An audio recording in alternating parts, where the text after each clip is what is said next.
me lance. Le titre du message ce matin, c'est « Qui peut lire ça? » Parabole, c'est facile pour Simon, qui est un expert dans le grec ancien. C'est ça. Ceux qui peuvent lire ça en grec ancien, c'est seulement ceux qui ont étudié le grec qui peuvent faire ça. Frères et sœurs, la bénédiction de cette série de messages concernant les paraboles de Jésus-Christ, c'est que le sens des paraboles dans la Bible, c'est pour nous, les enfants de Dieu. C'est pour ceux qui ont reçu le royaume de Dieu dans leur cœur le jour où Christ est mort pour vos péchés. Le jour où vous avez reçu Jésus-Christ, c'est le royaume de Dieu qui a commencé à... Vous êtes devenu une pâte nouvelle. Vous êtes devenu quelque chose qui va lever pour la gloire de Dieu maintenant.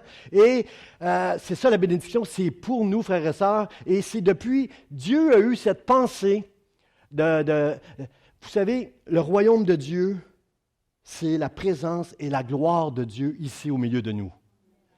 Mais ça, là, c'est caché aux yeux des hommes, cette gloire-là. Je connais une personne qui a témoigné à quelqu'un cette personne-là a accepté l'Évangile. Ils ont prié ensemble, cette personne a accepté l'Évangile.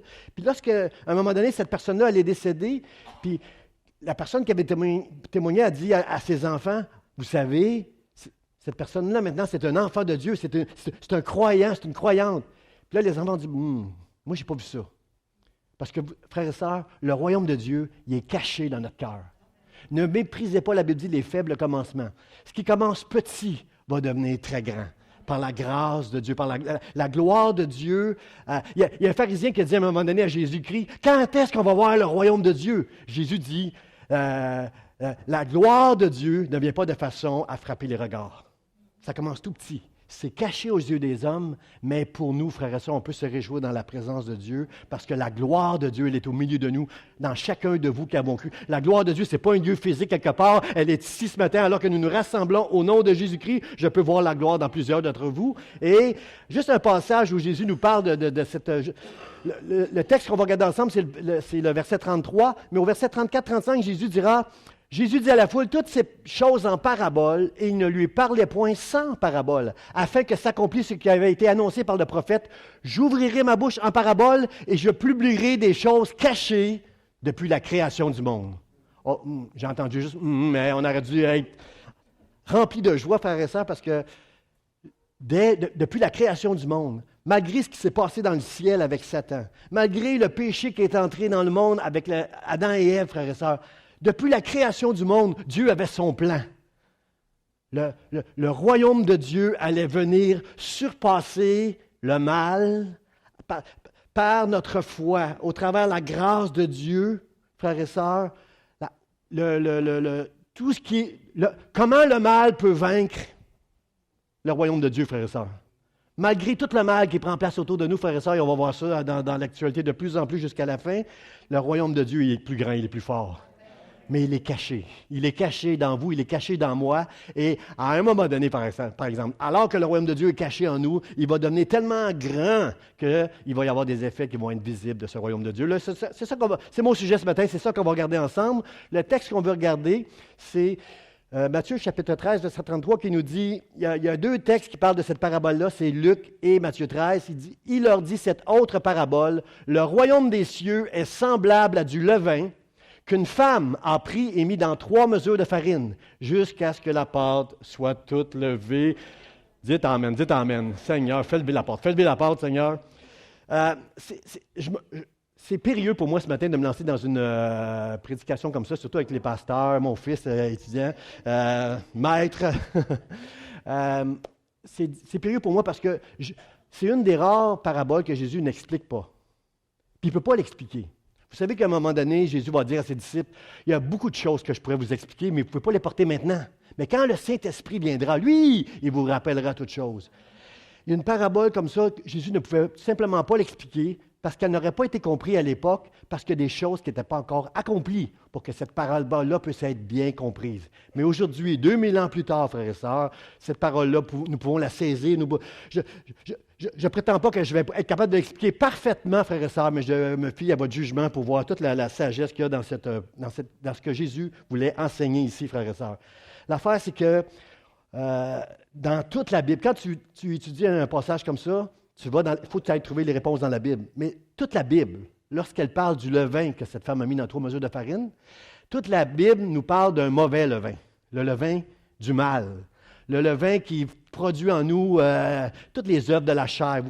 On est sauvés, frères et sœurs, on est des nouvelles personnes maintenant, mais nous avons tous gardé cette vieille nature pécheresse. On est pognés avec notre vieille nature pécheresse. Il y a certaines personnes ici, c'est difficile à croire que vous avez encore votre vieille nature pécheresse. Moi, ma femme dirait « Amen », lui, il l'a encore, Pasteur Jean, mais on a cette vieille nature pécheresse encore. Donc, il y a tout le temps une espèce de combat à l'intérieur de nous entre le bien et le mal. Il y a toujours un petit ange ici, puis un autre là, mauvais, qui veut nous amener à faire quelque chose qui est mal. On a encore en nous une mesure de levain du mal à cause du péché, frères et sœurs. La bonne nouvelle, c'est que le levain du ciel agit aussi en chacun de nous, frères et sœurs.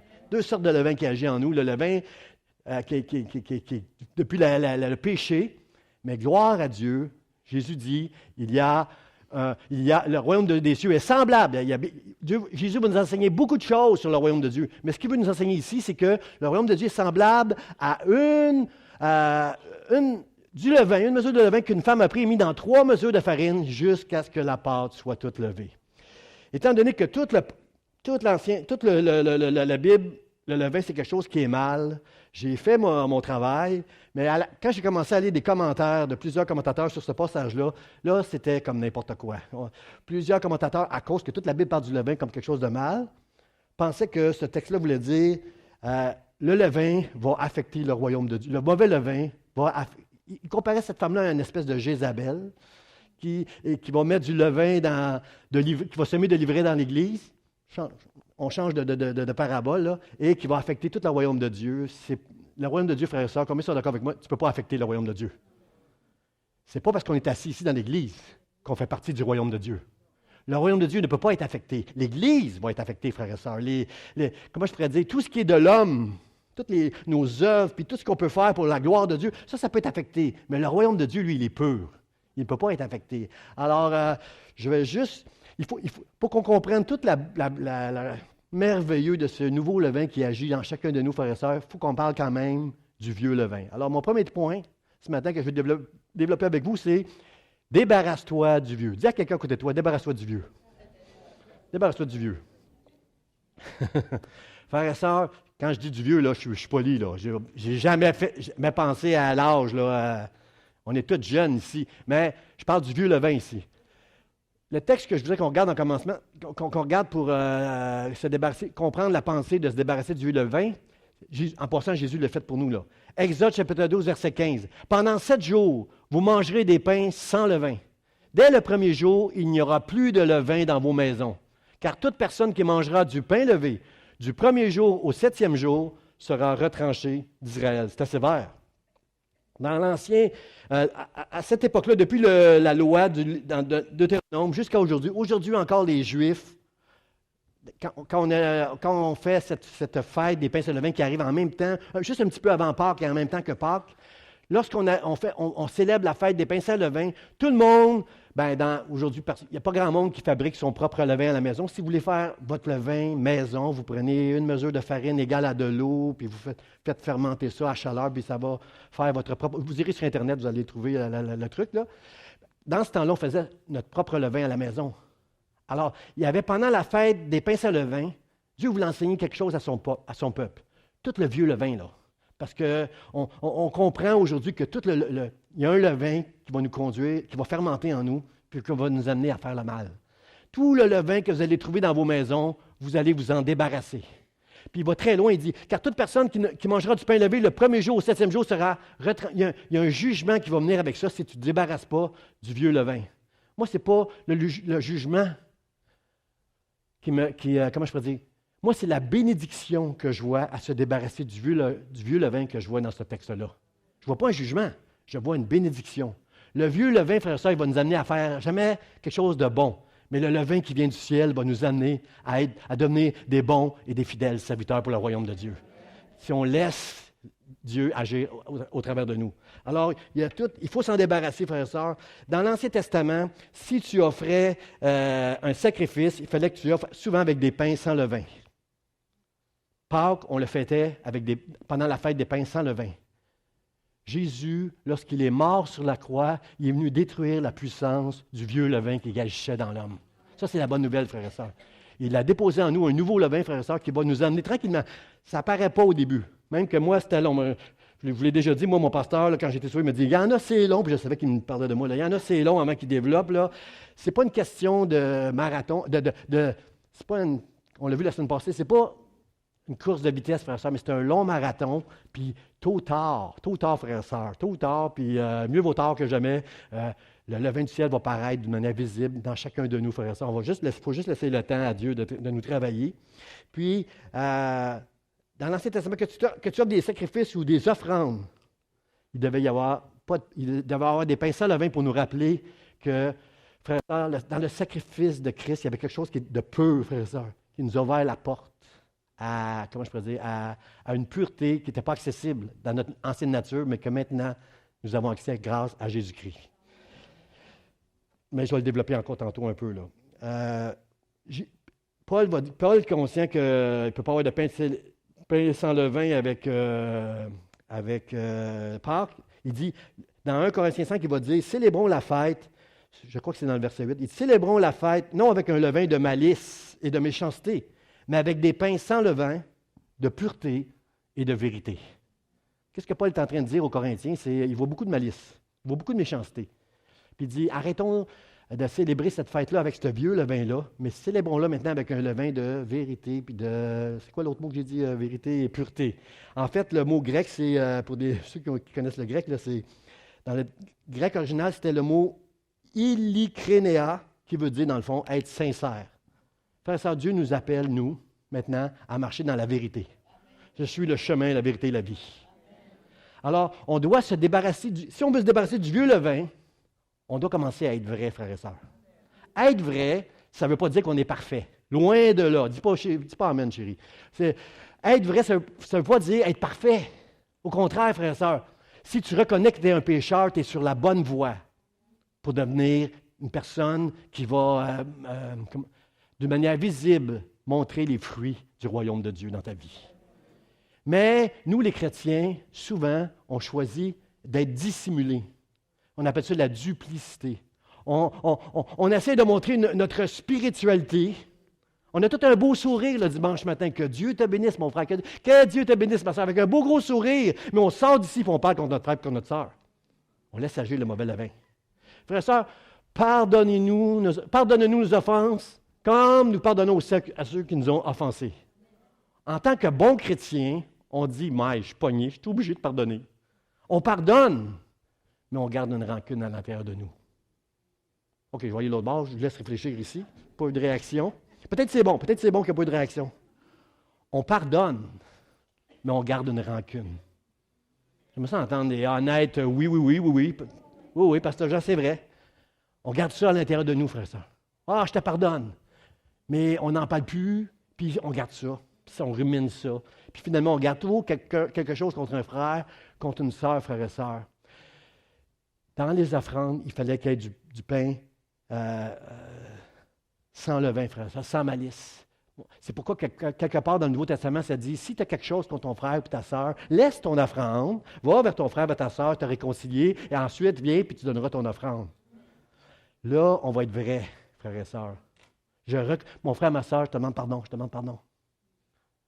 Puis, juste vous donner un truc, frère et sœur, si tu es pogné là-dedans, si tu es pogné, tu es pris à demander pardon à quelqu'un, mais la rancune est encore là, juste prie, Seigneur, aide-moi. Moi, ça marche pour moi. Si je garde quelque chose contre quelqu'un, je prie, Seigneur, aide, j'ai pardonné de ma bouche, mais c'est resté dans mon cœur. Puis, parce que le problème avec le vieux levain, c'est qu'on devient des accusateurs. On accuse tout le monde. Mais souvent, on accuse tout le monde, c'est juste pour se couvrir soi-même. Hein? Avec la femme adultère, Jésus a dit, qui n'a jamais péché, lance la première pierre à la femme. Hein? On est des accusateurs, frères et sœurs. Moi, par exemple, là, sur la route, je suis impitoyable. Moi, j'aimerais que tout le monde conduise avec civisme, politesse. Moi, je laisse passer les gens encore quand c'est pas dangereux. Ma femme m'a dit, il ne faut pas que ça soit dangereux en arrière. S'il y a des gens en arrière de toi, tu ne laisses pas passer les gens.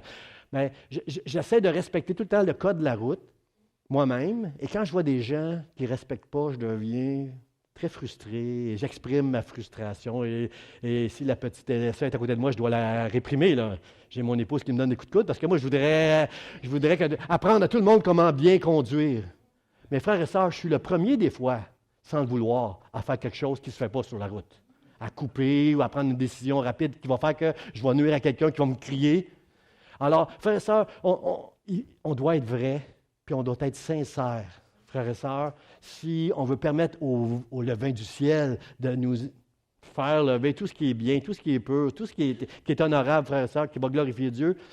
Mais si on n'est pas vrai, frères et sœurs, on n'arrivera jamais à se débarrasser de ce vieux levain-là. Est-ce qu'on veut être vrai ici à l'Église d'Espoir? Est-ce qu'on veut dire, Seigneur, moi, aide-moi juste à me regarder moi-même? Apprenez à vous regarder moi-même, frères et sœurs. Vous-même, regardez-vous. Regardez les choses ce soit la convoitise, frères et sœurs. La convoitise, c'est désirer quelque chose, puis mettre de l'énergie là-dedans même, quelque chose qu'on sait qui n'est pas bien pour nous. Moi, je sais qu'il y a des choses que j'aimerais, mais ce n'est pas bien pour moi. Alors, je dois lutter contre ces choses-là, que ce soit un poste que tu convoites, un homme ou une femme que tu pourrais convoiter, de l'argent que tu voudrais convoiter, peu importe ce que tu convoites qui n'est pas bien, tu sais que ce n'est pas bien pour toi, débarrasse-toi du vieux levain. Admets devant Dieu que tu as quelque chose que Dieu doit travailler dans ton cœur. Puis ça va t'amener à l'illécraignant. Ça va t'amener à devenir quelqu'un qui est sincère, qui est vrai devant Dieu. Et Dieu aime ceux qui sont justes, qui sont sincères. Il y a beaucoup plus apprécié le publicain qui disait « Ah, Seigneur, je ne suis pas digne de toi » que celui qui s'élevait, qui disait « Moi, je prie, moi, je paye ma dîme, moi, j'obéis à la loi. » Dieu, c'est le publicain qui a élevé et que ce n'est pas le pharisien. Alors, frères et sœurs, chacun de nous, ne soyons pas des pharisiens, mais soyons des hommes et des femmes juste honnêtes qui viennent devant Dieu. « Seigneur, moi, j'ai ça dans mon cœur. » Puis aide-moi, parce qu'on est sur la route, frères et sœurs, qui va nous amener jusqu'au ciel. Un jour, la bonne nouvelle, c'est qu'un jour, nous allons tous être comme Jésus. Mais on est juste sur la route, là. C'est juste sur le chemin, là. Alors, il faut permettre à Dieu, tranquillement, de nous transformer. Mais est-ce qu'on peut juste, ensemble, comprendre ce passage dans l'Ancien Testament, puis juste travailler, permettre à Dieu de travailler en nous pour qu'on puisse se débarrasser du vieux levain dans le nom de Jésus. Matthieu 23, 28 va nous dire ceci. « Au dehors, vous paraissez juste aux hommes, mais au-dedans, vous êtes pleins d'iniquité et d'hypocrisie. » Les religieux aiment ça montrer à l'extérieur comment ils sont spirituels. Quand on arrive à l'église, on est tous bien habillés. J'ai apprécié le boubou de mon frère, le pasteur Charlie, là. Vêtements africains, là. Ça, c'est un boubou du Québec, c'est pareil, là. Les pharisiens aiment ça paraître à l'extérieur avec un beau sourire, la Bible, chanter. Mes frères et sœurs, c'est dans la vie de tous les jours. La vie de tous les jours va révéler votre cœur devant Dieu, si vous êtes vrai, sincère, ou si vous êtes dans la duplicité. Jésus n'aime pas ça. Jésus n'aime pas ça, frères et sœurs. Au dehors, vous paraissez juste aux hommes, mais au-dedans, vous êtes plein d'hypocrisie et de... Puis, frères et sœurs, j'aimerais juste vous rappeler une histoire que vous avez probablement lue dans Actes des Apôtres. Actes des Apôtres, l'apôtre Pierre. L'apôtre Pierre, celui qui était rempli du Saint-Esprit.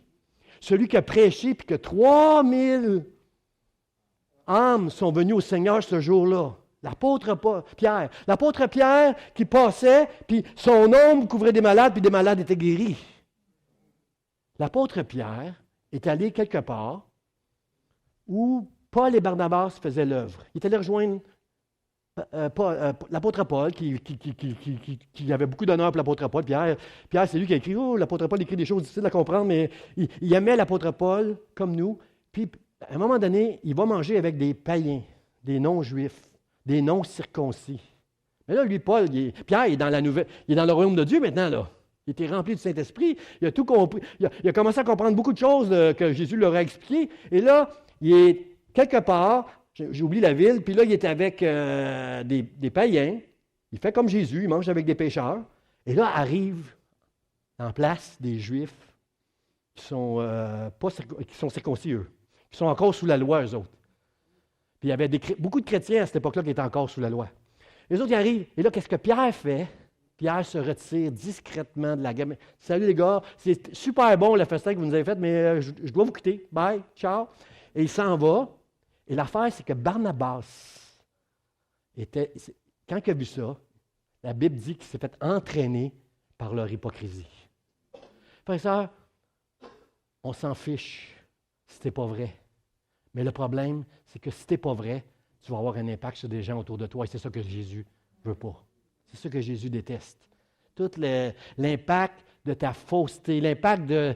si tu fais quelque chose qui n'est pas bien, juste admets-le.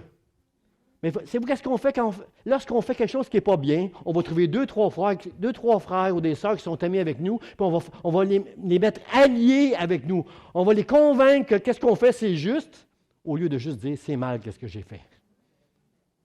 Pasteur, c'est mal, qu'est-ce que j'ai fait. Seigneur, c'est mal, qu'est-ce que... Juste, hey, sois vrai, mon frère, ma sœur.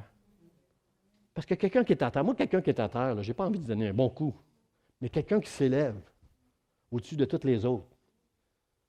Lui, la Bible dit que celui qui s'élève va être abaissé. Mais celui qui est humble, lui, il va être élevé. L'humilité, ça va avec la vérité. Sois vrai, sois sincère. Arrête de paraître si spirituel. Sois juste, montre juste que tu aimes Dieu de tout ton cœur, puis Dieu va faire la job. Dieu, tu vas grandir. Tu vas voir que la pâte, elle va lever vite. Si juste, seulement tu veux être juste et vrai. Alors, mon frère, ma soeur, dis-le encore, débarrasse-toi du vieux. Débarrasse-toi du vieux. Deuxième point, frères et sœurs, le but du mauvais levain, c'est ça. C'est bien à tort que vous vous glorifiez. Ne saviez-vous pas qu'un peu de levain, juste un peu, fait lever toute la pâte? Le but du vieux levain, c'est de se mélanger à toute la pâte pour que toute la pâte fasse ce qui est mal. C'est ça le but du mauvais levain, frères et sœurs. Bon levain, c'est de faire lever la pâte, faire lever toute la pâte. Si tu ne veilles pas, frères et sœurs, si tu ne veilles pas sur toi, tu vas tomber dans ce piège que beaucoup d'hommes, de femmes tombent dans notre génération, c'est de rechercher la gloire, frères et sœurs. Ne vous glorifiez pas, parce que juste un peu, va faire lever toute la pâte. C'est le vieux levain qui fait ça, frères et sœurs. Parce que dans notre vieille nature, les hommes, les hommes, les femmes, on cherche ce qui peut apporter pour nous une gloire. C'est dans notre nature de faire ça, d'avoir un nom, d'avoir l'attention des hommes, d'avoir notre photo quelque part, frères et sœurs. Facebook, j'ai 2000 petits amis, moi, sur Facebook. Comprenez-vous? C'est une génération qui cherche la gloire. On est dans cette génération-là, frères et sœurs, de rechercher la gloire. Je disais hier, le Cirque du Soleil s'en va en Chine présenter un méga spectacle. C'est gros, là. C'est gros, qu'est-ce qu'ils s'en vont faire là-bas. Et bien sûr que le Cirque du Soleil, leur spécialité ici au Québec, c'est toutes leurs acrobaties qu'ils sont capables de faire. Mais là, ils s'en vont devant des champions des acrobaties. Là, en Chine, là, c'est des champions. Alors, il fallait qu'ils trouvent quelque chose pour impressionner un petit peu la Chine, parce que c'est gros, ça rouvre des portes, c'est un grand marché, la Chine. Alors, ce qu'ils ont fait, ils se sont associés avec un monsieur qui s'appelle Luc Langevin, puis un autre que je connais moins, eux qui font des tours d'illusion. Alors, quand ils vont présenter leur spectacle, il va y avoir quelque chose qui va frapper le regard des Chinois, parce qu'au milieu de toutes leurs acrobaties, il va y avoir des illusions qui vont épater tous les Chinois, qui vont « Hey, tu devrais aller voir le Cirque du Soleil, il s'est passé ici, il s'est passé cela. » Ils sont obligés de faire ça pour être capables de capter l'attention des Chinois. On va inclure à nos acrobaties, qui sont les champions là-dedans, on va inclure de la magie. Ça, c'est correct, frère, ça, c'est correct. Ça, c'est de la business. Mais quand ça rentre dans l'Église, là, c'est plus correct. Vous savez, le levain, qu'est-ce que ça fait? Le levain, ça fait donner au pain plus de densité. Le levain, ça fait que chaque morceau de pain devient... Il n'y en a pas un pareil, c'est irrégulier. Chaque pain a son identité. Et ça va donner un goût le levain va donner un goût acidulé au pain. Frères et sœurs, c'est ça. Je viens de voir notre génération dans ce que je viens de vous dire. Notre génération a besoin d'en mettre plein la vue. J'ai peur qu'aujourd'hui, on cherche à en mettre plein la vue juste pour attirer des gens à l'Église, frères et sœurs. Mais si le message de Dieu ne peut pas changer, frères et sœurs, au travers des siècles, là, j'aimerais pas voir l'apôtre Paul que Dieu permettrait de venir dans nos églises encore aujourd'hui, voir qu'est-ce qui prend place, parce qu'on aurait des sévères exhortations aujourd'hui, frères et sœurs. La parole de Dieu, c'est Jésus-Christ, crucifié et ressuscité, frères et sœurs. C'est la grâce de Dieu, frères et sœurs, qui nous amène à ce que le royaume de Dieu puisse prendre place à l'intérieur de chacun de nous, frères et sœurs. Et si on cherche toutes sortes de moyens différents, si on recherche une certaine gloire, frères et sœurs, parce qu'il y a des hommes qui recherchent la gloire, frères et sœurs, ce n'est pas seulement des hommes et des femmes qui sont affectés par le vieux levain, mais c'est nos doctrines dans nos églises qui peuvent être affectées par le vieux levain. Frères et sœurs, il faut se tenir debout, il faut se tenir droit pour la parole de Dieu, frères et sœurs. C'est bien. Le prochain passage dit... Il y avait dans le pays d'Uz un homme qui s'appelait Job. Et cet homme était intègre et droit, il craignait Dieu et se détournait du mal. Job est un type, frères et sœurs, est un type du royaume de Dieu qu'on peut trouver aujourd'hui depuis que Jésus-Christ est venu mourir sur la croix. Parce que, regardez, ça c'est ce que l'auteur nous dit concernant Job, mais regardez ce que Dieu dit lui-même de Job au verset 8. Juste le passage d'après. Ça va apparaître. As-tu remarqué mon serviteur Job? Il n'y a personne comme lui sur la terre. C'est un homme intègre, droit, craignant Dieu et se détournant du mal. Frères et sœurs, on a ici tout le processus pour être capable de se détourner du mal. Intègre, droit, craignant Dieu et se détournant du mal. C'est quelque chose que Dieu a mis dans nos cœurs le jour où nous sommes venus à Jésus-Christ. Il y a un levain à l'intérieur de nous qui va nous aider à être comme Job, frère, ça, c'est-à-dire intègre et droit. Juste, ça veut dire avoir la foi, une foi.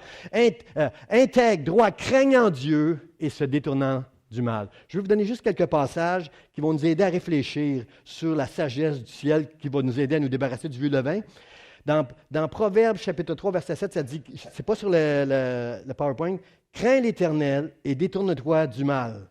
Comprenez-vous que pour les pécheurs, c'est un jugement, mais pour nous, les enfants de Dieu, c'est une bénédiction.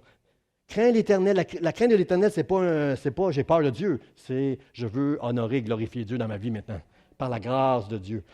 Le Proverbe 14, 16 nous dit, « Le sage a de la retenue et se détourne du mal. » Retiens-toi. C'est ma responsabilité lorsque je suis devant tout seul avec mon ordinateur de me retenir. Ce n'est pas la responsabilité du Saint-Esprit. Lui, il va juste m'éclairer que ma conscience, mais c'est d'avoir de la retenue pour me détourner du mal. Le Job, chapitre 28 nous dit, « Voici, la crainte du Seigneur, c'est la sagesse. S'éloigner du mal, c'est l'intelligence. » Combien sont d'accord avec moi que c'est être intelligent que de s'éloigner des choses du mal? Proverbe 2,12, « L'intelligence te gardera pour te délivrer de la voie du mal. » Frère, ça, dans Ésaïe chapitre 11, ça nous dit qu'il y avait sur Jésus-Christ un esprit de sagesse et d'intelligence. Tous les matins, moi je prie, Seigneur, donne-moi cet esprit. Donne-moi cet esprit, je l'ai, là, cet esprit il est en moi, là. Mais cet esprit, aide-moi à faire grandir cet esprit de sagesse et d'intelligence parce que je suis porté au mal, mais moi, je veux glorifier mon Dieu. Moi, j'ai un rôle à jouer en tant que mari, j'ai un rôle de jouer en tant que pasteur, en tant qu'enfant de Dieu. Aide-moi à avoir cet esprit de sagesse et d'intelligence qui était sur Jésus-Christ. Il y avait aussi sur Jésus un esprit de crainte de l'Éternel. Et cet esprit-là, il est en moi aussi, frères et sœurs, par la puissance de Dieu. Maintenant, la puissance du royaume de Dieu agit en moi. Et Seigneur, donne-moi cet esprit de sagesse, d'intelligence. Fais-le grandir en moi afin que je me comporte d'une manière qui va glorifier ton nom dans le nom de Jésus-Christ. Amen. Aide-moi, Seigneur. Aide-moi, Seigneur. Dernier point, frères et sœurs. Pour être une pâte nouvelle. La Bible dit, le royaume des cieux est semblable à du levain qu'une femme a pris et mis dans 3 mesures de farine. Là, je veux faire attention, là, je me fie juste à votre bon sens. Parce que j'aime pas j'ai lu toutes sortes de commentaires, frères et sœurs, puis j'aime pas quand on commence à spiritualiser chaque mot des Écritures pour nous amener quelque part, mais là, c'est ça que je vais faire. C'est ça que je vais faire, je vais spiritualiser, parce que je ne crois pas qu'il n'y a aucun mot dans la Bible qui est de trop, mais on peut s'en aller dans toutes sortes de directions quand on commence à spiritualiser toutes choses, puis je vais juste me lancer dans la... Qu'est-ce que ça veut dire pour moi, cette pâte nouvelle? Comment on arrive à être une pâte nouvelle? Avec ce texte-là, une femme a pris et mis dans 3 mesures de farine. À tous les hommes machos, là, j'aimerais dire premièrement que cette femme représente Dieu, représente la gloire de Dieu. Non, c'est qu'est-ce qu'elle va mettre dans le pain. Ce que je veux dire, c'est que j'ai aucune crainte à déclarer ici que cette femme-là, simplement, c'est Dieu qui a mis dans 3 mesures de farine quelque chose qui va faire lever la pâte en chacun de nous, c'est-à-dire le royaume de Dieu. Là, je ne suis pas très clair, je le sais, mais je vais essayer d'être plus clair. Premièrement, le premier point, frères et sœurs, qu'on a besoin dans ces 3 mesures de farine, c'est de comprendre, premièrement, ce n'est pas possible que le royaume de Dieu soit en nous si Christ n'est pas mort pour nos péchés. Le premier point, frères et sœurs, le premier ingrédient dans ces 3 farines-là, il faut qu'il y ait la mort expiatoire de Jésus-Christ. Il n'y a rien qui peut... Ce n'est pas parce que tu viens à l'Église, ce n'est pas la religion, frères et sœurs, mais c'est parce que Christ est mort pour tes péchés que le royaume de Dieu peut prendre place maintenant dans ta vie. C'est un ingrédient super important. C'est pourquoi que dans l'Ancien Testament, la fête des pains sans levain et la Pâque allaient super bien ensemble parce que Jésus est venu détruire la puissance du levain du mal en chacun de nous. Il est encore là à cause de notre nature pécheresse. Je reconnais que je suis encore un pécheur, mais je suis sur la route de la perfection à cause de Jésus-Christ. Un jour, je vais être comme Jésus-Christ. Le deuxième ingrédient que cette femme a mis dans une mesure, mon premier point, en fait, c'est la mort expiatoire, je vais appeler ça la grâce. Tout nous est donné par grâce. C'est la grâce que la femme a mis dans cette première mesure de farine. Deuxième point, c'est la foi. Frères et sœurs, c'est une grâce de Dieu qu'un jour, il m'ait accordé la foi afin que je puisse croire qu'un pécheur comme moi, Christ est mort pour moi. Jésus est mort pour chacun de nous, frères et sœurs. Ça, c'est une grâce de Dieu. Et cette foi-là, c'est un cadeau. Si je perds tout, puis j'espère pas tout perdre, mais si je perds tout dans la vie, la chose que je dois garder jusqu'à la fin, c'est ma foi. L'apôtre Paul le dit souvent, j'ai combattu le bon combat, j'ai gardé la foi. Ce que tu as de plus précieux dans ton cœur pour que le royaume de Dieu puisse se développer, c'est ta foi, frères et sœurs. La mesure de foi que Dieu t'a donnée. C'est ta foi. La Bible dit quelque part, si vous avez la foi gros comme un grain de sénévé, vous pourriez dire à cette montagne, déplace-toi et jette-toi dans la mer. Comprenez-vous toute la puissance de la foi lorsqu'on fait confiance à la parole de Dieu. Il y a toute une puissance dans notre foi, frères et sœurs. Alors, je veux dire merci Seigneur pour sa grâce, pour sa mort. Je veux dire merci Seigneur pour la foi que je vois dans ces mesures de farine-là. Et aussi le Saint-Esprit, frères et sœurs. Jésus a dit à Nicodème, si tu ne nais d'eau et d'esprit, tu ne peux entrer dans le royaume de Dieu. Tu ne peux pas. Si tu nais d'eau, je m'engage maintenant à marcher avec Jésus-Christ, je vais le suivre, il va m'amener dans des endroits que je n'ai pas envie, mais je m'engage à suivre Jésus-Christ maintenant. Et d'esprit. Maintenant, l'Esprit de Dieu est en moi, frères et sœurs. C'est l'Esprit de Dieu, c'est l'agent qui va permettre à la mort. La mort de Jésus-Christ m'a permis d'entrer maintenant dans le royaume de Dieu. La foi me permet maintenant de permettre à Dieu de faire grandir toute la foi que je vais mettre en Dieu, dans sa parole, va m'aider à grandir, à me débarrasser du vieux levain. Et le Saint-Esprit est l'agent qui m'aide à grandir, à devenir la nouvelle créature que je suis. Je remercie Dieu pour ces trois ingrédients-là, sa mort à la croix, la foi qu'il m'a donnée et le Saint-Esprit qui m'aide maintenant à devenir une personne merveilleuse. Là, ma femme s'étend de dire Amen. Et elle a mis ça dans 3 mesures de farine. La farine, frères et sœurs, tout ensemble, ça va faire un pain. Jésus a dit, je suis le pain de vie. Comprenez-vous que si Jésus est mort, si j'ai reçu la foi, si le Saint-Esprit m'aide, c'est pour que je puisse permettre à la parole de Dieu maintenant, permettre d'agir dans ma vie. Comprenez-vous que plus la part de la nouvelle, plus que j'ai le devoir de mettre ma foi dans la parole de Dieu. Or, la foi vient de ce qu'on entend, et ce qu'on entend vient de la parole de Dieu. C'est la parole de Dieu qui va ma foi dans la parole de Dieu, dans les promesses de Dieu, qui va m'aider à faire grandir cette pâte-là et me débarrasser du vieux levain. Toutes ces 3 mesures de farine-là, frères et sœurs, qui vont lever, vont m'aider à devenir une pâte nouvelle qui va glorifier Dieu, qui va lutter avec sa sagesse et son intelligence pour prendre des bonnes décisions, des décisions sages, pour ne pas me lancer, frères et sœurs, dans toutes sortes de choses vaines, frères et sœurs. Jacques chapitre 3, verset 17 nous dit, la sagesse d'en haut, en parlant du royaume de Dieu, la sagesse d'en haut, elle est premièrement pure, ensuite pacifique, modérée, conciliante, pleine de miséricorde et de bons fruits. Il me semble que c'est moi, ça. Ça me décrit bien, ça. J'ai un peu de misère avec le pur, mais je sais que Jésus m'a rendu pur par la foi. Alors, mais pour le reste, ça me ressemble. Exemple de duplicité et d'hypocrisie. Exemple, frères et sœurs. Le mot exemple, c'est en voulant dire préserver. Dieu a le pouvoir de nous préserver de toute l'action du mauvais levain autour de nous, frères et sœurs, autour de nous et en nous. Dieu a le pouvoir de nous préserver de ça, de nous exempter de ça, frères et sœurs. Et c'est alors qu'on préserve de la duplicité et de l'hypocrisie. Frères et sœurs, s'il y a quelqu'un que vous avez été faire un stage chez les AA parce que vous aviez un problème d'alcoolisme, la première chose qu'on apprend chez les AA, c'est reconnais que tu as un problème avec l'alcool si tu veux qu'on t'aide.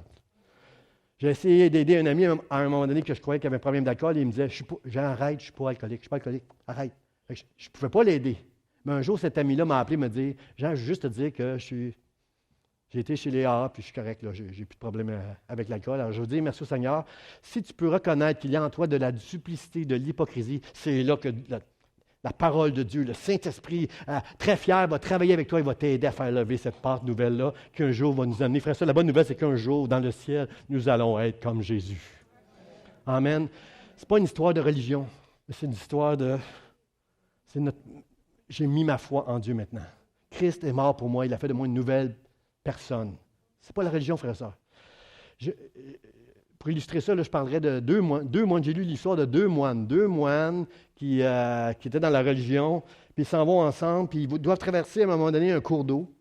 Puis là, les deux s'en vont ensemble, puis il y a une femme sur le bord de l'eau, puis ils jasent avec la femme, puis la femme a dit « Ah, moi, j'aimerais ça traverser de l'autre côté, mais j'ai peur de l'eau. » Il n'y a pas beaucoup d'eau, là, j'ai peut-être juste 3-4 pieds, mais un des moines dit « Je vais te prendre dans mes bras, puis je vais te traverser de l'autre côté. » Alors, il a pris la femme, puis il l'a traversé l'autre côté, puis il l'a déposé, puis la femme est partie. Puis là, ils s'en vont, les deux moines ensemble religieux, vers leur temple.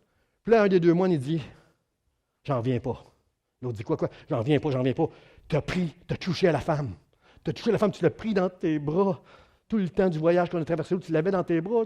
J'en reviens pas, t'as touché une femme. » Le moine dit « J'ai fait le bien. Cette femme-là avait peur de traverser l'eau. J'ai juste pris dans mes bras. Je l'ai emmené de l'autre bord. J'ai rien fait d'abord. Non, tu l'as pris dans tes bras, tu l'as touché. » Le problème, frères et sœurs, c'est que le premier moine, il a juste fait une bonne action, puis il l'a déposé, puis il a continué son chemin. L'autre moine, lui, il était tellement envieux que cet homme-là l'avait touché encore. Il était tellement envieux, tellement pris de convoitise, puis lui, il a touché une femme, moi, j'ai pas touché, mais comprenez-vous qu'à l'intérieur de lui, il y avait comme un... L'affaire, c'est que le premier moine, lui, il a déposé la femme, mais le deuxième, il la porte encore dans son cœur. Frères et sœurs, la religion va te pousser à vouloir juste obéir à des règles, puis à des lois, puis à devenir très légaliste. Mais ça, Jésus était très sévère avec les légalistes. Vous autres, vous êtes des hypocrites.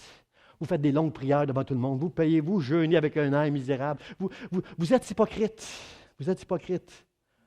Celui qui veut marcher dans la religion va faire toutes sortes de choses pour essayer de plaire à sa religion. Mais ces choses-là ne plaisent pas à Dieu, frères et sœurs. Le moine, lui, a juste fait ce qui était bien. Lui, il est libre à l'égard de la religion. Parce qu'il a juste fait ce qui était bien, puis il est passé à autre chose, frères et sœurs. Si tu es dans la religion, tu vas tout le temps être en train d'essayer de faire quelque chose pour Dieu. Mais sache que c'est Dieu qui a tout fait pour toi. Tu n'as rien à faire. C'est une grâce que Dieu a fait. Il est mort pour tes péchés. Maintenant, c'est le Saint-Esprit qui t'aide au travers de la parole de Dieu à marcher d'une manière où la pâte qui va lever qui va glorifier notre Dieu. Mais sur cette terre, jusqu'à la fin de nos jours, il va y avoir de ce vieux levain, mais au nom du Seigneur Jésus-Christ,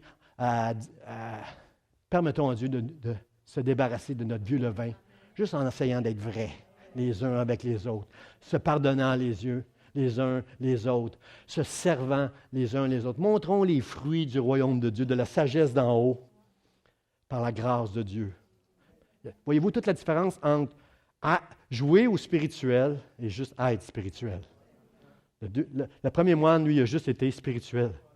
Mais l'autre, il est pogné dans la religion. Parce que lui, il aurait laissé la femme sur le bord, il ne se serait jamais permis de la toucher. J'aurais touché une femme. Comprenez-vous, frères et sœurs? Il faut juste permettre à Dieu d'agir au travers de nous, frères et sœurs, mais tout en restant vrai et sincère dans le nom de Jésus. Gloire à Dieu.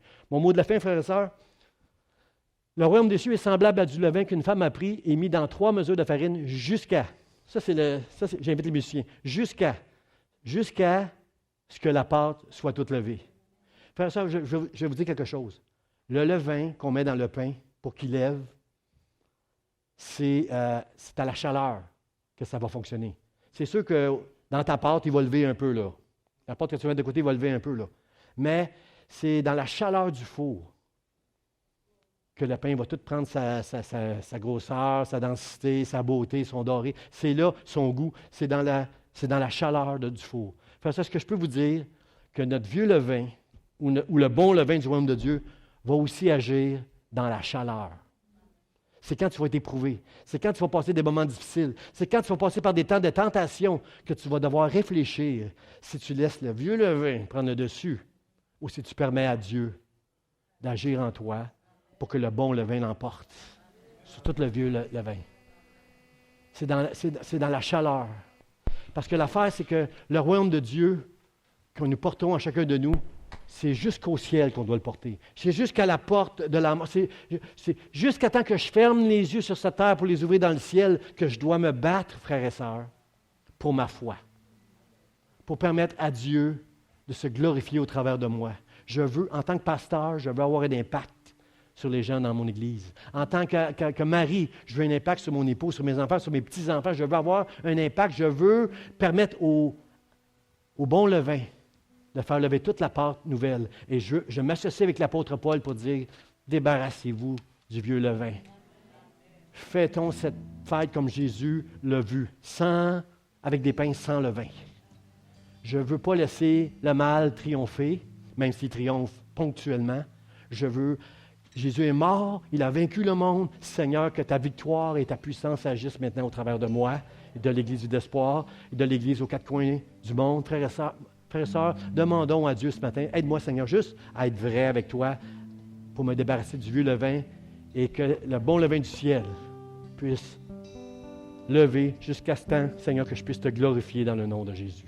Amen. On va terminer avec un chant, puis on va juste ensuite, avant de se quitter, de saluer les uns les autres, on va juste dire merci au Seigneur pour l'œuvre qu'il a fait pour nous, cette grâce qu'il nous a accordée de marcher maintenant dans le royaume de Dieu et cette grâce qu'il met en chacun de nous pour laisser, par la puissance du Saint-Esprit, par la foi, par sa parole, la mort expiatoire de Christ, qu'on puisse marcher maintenant avec lui pour l'honorer. Au nom de Jésus.